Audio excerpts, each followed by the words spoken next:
So my boy James Gunn, y'all know my boy. You know, we pretty close friends at this point. But my boy James Gunn teased 5 in a list of 10 DC characters who may possibly be next in line to join the DC universe.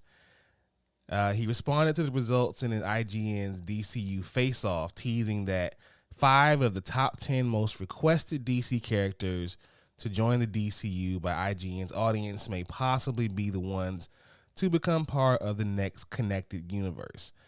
Gunn took to his Instagram stories to respond to the results of the Face-Off, which saw my favorite, Dick Grayson, a.k.a. Nightwing, take the number 1 spot. Following him are Martian Manhunter, Lobo, Brainiac, Deathstroke, Jason Todd, Zatanna, the Court of Owls, Mr. Freeze, and John Constantine. While he didn't get specific, he teased DC fans all over the world by saying, will 5 out of the 10 do?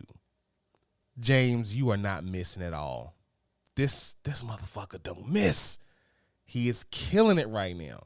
At least he's showing that he gives a fuck. You know, he's showing that he really does care about these characters. He cares what we think as fans. And I couldn't ask for much more than that out of a CEO of a comic book company. Well, at least the film division of the comic book company anyway. I couldn't ask for much more than that. Him and Feige, man, they get it. They get it. They know what we want, and they give it to us. This is why I will forever be appreciative for what Feige does and what James is going to do in the future. I'm all in, man.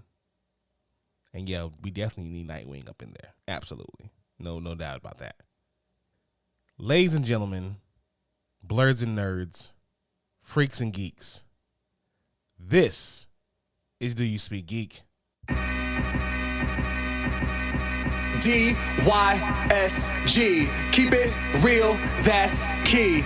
We the best OGs, dope topics, come see. DYSG, keep it real, that's key.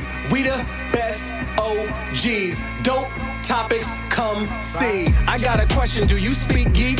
New episodes on the podcast dropping each week. Get hip to the game, I'm giving y'all a sneak peek. Flavor for your ears, bars flowing on unique beats. Blurs and nerds, freaks and geeks. The Source Wall Wednesday dropping comics you should cop. I think you'd ought to peep. Don't sleep on Dono and Nix. They preaching the gospel, real ish, ill like mono, they sick. Thumb life if you're into games with combos and kicks. This podcast is a gift, it's as real as it gets. Blurs taking over, with clever marketing we gain exposure. Feeding the community magic, your boy's a nerd promoter. The dialogue is Jimmy Crackcorn, we aiming for gold. The truth was told, I can't speak for other platforms. Sharp as cats out like knives, claws, and tack thorns. We blacking out, going crazy like a black storm. DYSG, don't forget to follow back. Hosting on the airwaves, always keeping it a stack. Flowers to my haters, psych, I ain't giving y'all jack. Number 1 on the charts, give your boy a gold plaque.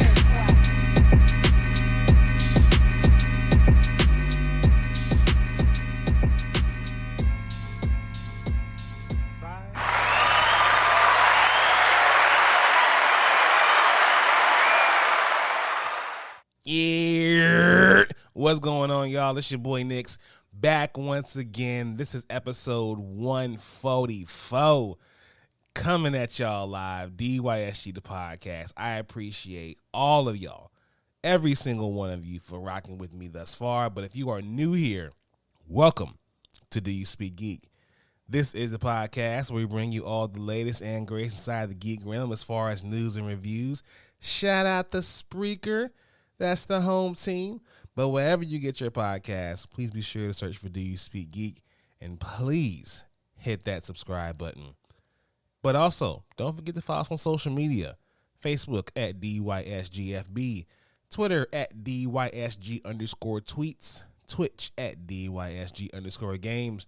Instagram and TikTok at Do You Speak Geek. And let's not forget that YouTube channel, the only place where you can find the Dono and Daddy Show. Please be sure to subscribe, like, Hulk, smash that bell for all notifications, and leave comments. We want to know what you guys think. Oh, man. I didn't have much of a voice. I probably don't have much of one right now, because last week I definitely would have sounded horrible. the cold running around. It got me. It got me bad. But here I am back with y'all again. I'm powering through this thing. We got hella movie and TV news. But let's go ahead and do what we do about this time with these reviews, people. Y'all know what we do.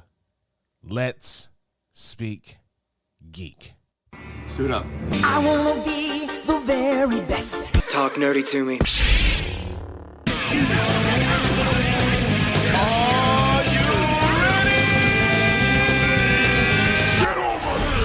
All right, we got reviews coming at you at rapid fire. Ant-Man and the Wasp: Quantumania. Has just enough heart, humor, and excellent performances to make up for its more underdeveloped aspects. I definitely see people saying that this is going to be one of the worst Marvel movies ever. It'll be a film that people will say didn't deserve a trilogy, but there were some elements in there that are very important to the forward-moving multiverse saga, so it's a unnecessary evil, put it that way. Hogwarts Legacy, in almost every single way, Hogwarts Legacy is the Harry Potter RPG we've always wanted to play. This game is excellent. It is amazing. The only thing that would make this game perfect is if we could have had multiplayer Quidditch games. Other than that, this game is perfect. Speaking of perfect games, Metroid Prime Remastered. It honors a lauded classic and brings it up to code, fixing outdated controls and adding a slick coat of polygons and textures that makes this masterpiece of a shooter shine once more. Whew, my God. Well, from sugar to shit, Winnie the Pooh, Blood and Honey. It's noteworthy only for its name, as it turns out that blending slasher blood with Pooh's honey together is like oil and water. It just does not mix. When you go, oh, bother, why bother, more like it. It was bad, y'all. It was bad. PlayStation VR 2 with top-notch visual quality and immersive tactile sense controllers. PlayStation's VR 2 represents a quantum leap over its predecessor, setting a new standard for console VR gaming. If you have a chance to get one of these, y'all, check it out. I highly recommend it. And last, we have Wanted Dead. Shallow combat, dated presentation, and poorly balanced difficulty are the tip of the iceberg of issues that ultimately skins this disappointing action game from the makers of Ninja Gaiden. I expected more, but it just didn't deliver, really. All right, y'all, let's go ahead and hop into my favorite portion of the show. Y'all know the vibes. Source Wall. Man, you come right out of a comic book. Behold the Source Wall. Can you read, my son? Well, that depends. There is nothing wrong with reading a story and looking at the pictures. Enough said, Stan. Let's hop right into it. The pull list this week, we got Superman #1. It's the dawn of DC. Superman has returned to Metropolis, and his greatest enemy, Lex Luthor, is behind bars. The future of the Superman family has never been brighter. As Clark Kent settles back into his life, iconic and new enemies erupt from the shadows to strike down the Man of Steel. But waiting in the wings to back Big Blue up is Supercorp. What secret project has Lex given to Superman? The quote, "A hero is only as good as its villains," will be put to the test in this brand new oversized #1 featuring comics' greatest superhero by DC Comics architect Josh Williamson and award-winning superstar artist Jamal Campbell. This one should be dope. I'm loving what DC is doing with Superman right now. Keep that foot on the gas. I love it. Immoral X-Men #1. Adored and respected. They said the mutants were humanity's future. It's 10 years later, and they were proven to be right. The X-Men exist in a world that adores and respects them. So why are they sworn to crush it? But while they do, Emma can take a few minutes out to crush Mr. Sinister. This is a Sins of Sinister tie-in, y'all. I don't know what's going on with this story so far, but it's keeping my attention, put it that way. Betsy Braddock, Captain Britain #1. The captain comes home, and she's got a whole new mission with other worlds settled, Braddock Manor restored, and her brother Captain Avalon at her side. You'd think things look pretty good for Betsy Braddock.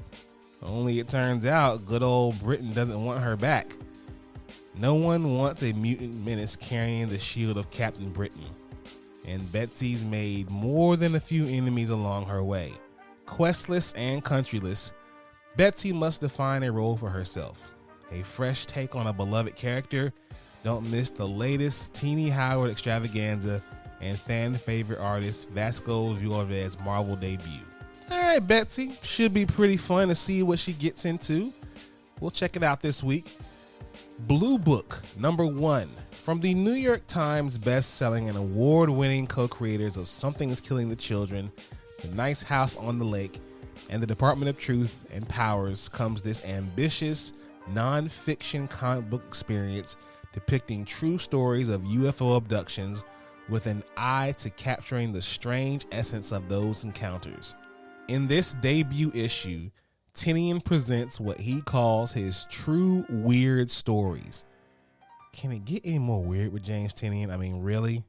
Tales of ordinary people encountering the strange and the impossible.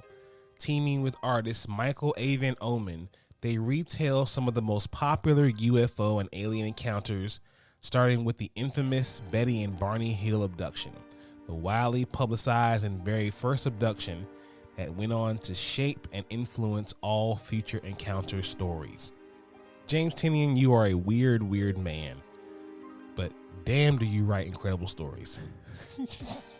Okay, let's move on, y'all. Hitomi 5. Trapped inside Takamoto's labyrinth and fighting to survive, Hitomi must confront Yasuke and their shared past if either is to have any hope for a future.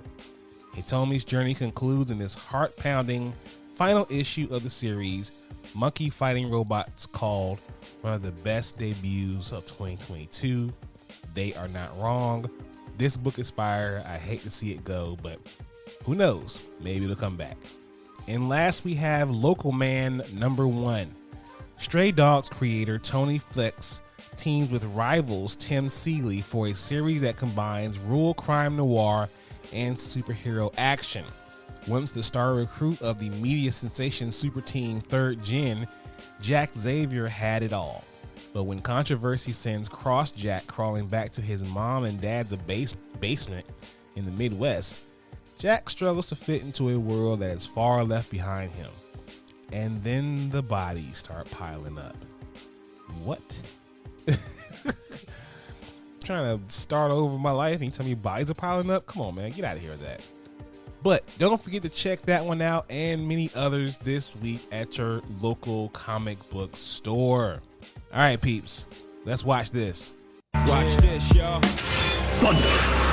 Thunder! Thunder! The Lannister always pays his debts. Whoa, dude. I am the villain of the story. All right, folks, let's get into this. The Marvels delayed to November 2023. However, we got a poster. So The Marvels is being delayed from July 28th to November 10th. To help with the wait, however, Marvel has also released the first poster for The Marvels with Brie Larson's Carol Danvers, Iman Vellani's Kamala Khan, and Tiana Paris's Monica Rambeau. The poster, which features the Marvel heroes in a headline featuring the tagline, "Higher, Further, Faster, Together." Kind of reminds you of WWE's logo, their whole slogan. But anyway, I Am Legend sequel. This one kind of confused me. I was like, huh? But didn't Will die? But anyways, I Am Legend, starring Will Smith and Michael B. Jordan, will take place several decades after the original 2007 post-apocalyptic action thriller. In conversation with Deadline, producer and screenwriter Avaki Goldsman shared new details about the I Am Legend sequel, revealing that the film will feature a significant time jump, with the alternate ending to the first movie being treated as canon in the sequel. Okay, that makes sense now. Quote, "This will start a few decades later than the first," Goldman said. "I am obsessed with The Last of Us," who isn't, where we see the world just post-apocalyptic, but also after a 20-30 year lapse. You see how the Earth reclaims the world, and there's something beautiful in the question of, as many step away from being the primary tenant, what happens? That will be especially visual in New York. I don't know if they'll climb up to the Empire State Building, but the possibilities are endless. The sequel is expected to lean further into Richard Matheson's novel than the original base was, using 2007 film's alternative ending as a launching point. In that ending, Smith's character survives after managing to fend off a final attack from the infected. So what do you guys think? Do you think we even need this sequel? I mean, it's an excuse to put Michael B. Jordan and Will Smith in a movie together. I'll tell you that. And who knows? I mean, it really doesn't matter what I think. We're going to go see this, right? We're all going to go watch this movie. It doesn't really matter. Okay, let's take a little trip under the sea real quick. While the latest teaser for the live action version of The Little Mermaid isn't very long, it does give us a first look at an adorable pufferfish, lots of jellyfish, Prince Eric, and Melissa McCarthy's take on the menacing Ursula. The teaser picks up from the first teaser that introduced us to the live action take on the classic Disney film from 1989, and then cuts between a few different scenes. We begin by seeing other mer people jump to Ariel playing with the pufferfish, then to her swimming through a large group of jellyfish, and then to her kissing Prince Eric above the water in a boat in human form. The title comes up next, and the teaser ends with an evil laugh from Ursula, and we get a glimpse of how she'll look in live action, played by McCarthy. I honestly, and I was hoping Prince Eric would also be black, that we'd finally get some black on black love, but I guess interracial will do. Nothing wrong with interracial, don't get me wrong, it's fine, but I don't know, it just seems like Hollywood's afraid of black on black love. Maybe that's just, I don't know. Let's talk about this Joker sequel. So in honor of Valentine's Day, Joker director Todd Phillips has revealed the first look at Lady Gaga in character for the sequel, titled Joker Folie à Deux. I think I'm saying that right. She's believed to be playing Harley Quinn in Folie à Deux. While Joker took massive liberties with the DC villain source material, to say the least, if Gaga is playing Harley Quinn and the sequel is drawing from her existing origin story, this could show their first meeting while she's a therapist going by the name Harleen Quinzel. I honestly wish they would just go ahead and confirm it, because that's what everyone's saying. Lady Gaga's playing Harley Quinn. She's playing Harley Quinn. She's playing Harley Quinn. But what if they're just going to rename her something totally different? What if Harley Quinn isn't her name? Who knows? The Joker movie has taken a lot of liberties. So what if she's not even called Harley Quinn? What if she's not a doctor at first? What if she's like a custodian at the Arkham Asylum? Who knows? But we'll see, I guess. Now, here's one official announcement I did not see coming. Velma Season 2. Despite its divisive critical reception, that's to say, that's not accurate. That's okay anyway. But a second season of Velma is in development. The news first broke with Deadline's interview with Warner Brothers television group chairman and CEO Channing Dungey, which said that her team is currently working on Velma Season 2. The divisive animated series aired its Season 1 finale over this past weekend. A source close to the production confirmed that this second season is indeed in development, although an official renewal has yet to be announced. While it's not wholly unheard of for shows to be canceled after development has started, all signs point to more adventures for this adult animated version of the Scooby-Doo gang. We live in a world where a lot of good things happen to bad people, and a lot of bad things happen to good people. And if you replace people with shows, especially when it comes to this company, Warner Brothers, yeah, you already feel me. I won't go into it. Last piece of news we got on the pod, people. Barney is getting a reboot in film and TV. So Mattel announced that it's putting a new spin on the famous children's character with its comprehensive revitalization, including new movies, TV shows, and YouTube content, in addition to music, toys, and clothing. And if that wasn't enough, Barney's got a brand new look. But if you miss his old look, not to worry. Mattel says apparel and accessories for adult fans that features classic Barney are also in the works. The first of Barney's big new media projects will be a fresh animated series set to debut next year. It will be targeted toward the preschoolers and will feature the ubiquitous purple dinosaur and friends, introducing new audiences to the world of Barney through music-filled adventures centered on love, community, and encouragement, according to the announcement. Now, I for one am fine with this. It's the rest of the sick world that decided that Barney had to go away, Barney had to die. It's like Barney was nothing but pure positivity. Nothing but pure positivity.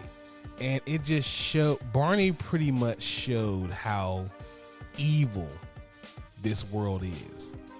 I'm glad Barney's coming back. And if you don't like it, if you still hate Barney and want to kill Barney, then stay away from me, okay? Just do that. Stay away from me. Because it just shows how much evil you have in your heart. I'm not a Barney fan by any means, but I respect what it's trying to do. But I can't respect people who say, well, kill Barney. He has to die. I'm so sick of it. I mean, just, you have a remote control. Just turn it off. You don't have to watch it. You don't have to buy the toys. You don't have to listen to the music. You don't have to do any of that. Just leave it alone. That's my soapbox. That's also the pod. So I'm going to go ahead and do what I do and go ahead and get out of here. Thank you all for listening. Please be sure to listen to this podcast. Subscribe to this podcast. Let your boy know what you think about this podcast. Please follow us on social media, Facebook, Twitter, Instagram, Twitch, and TikTok. Check out the YouTube channel. Please like, share, and subscribe there. As always, people, live to play to win to live. I speak geek. Do you speak geek?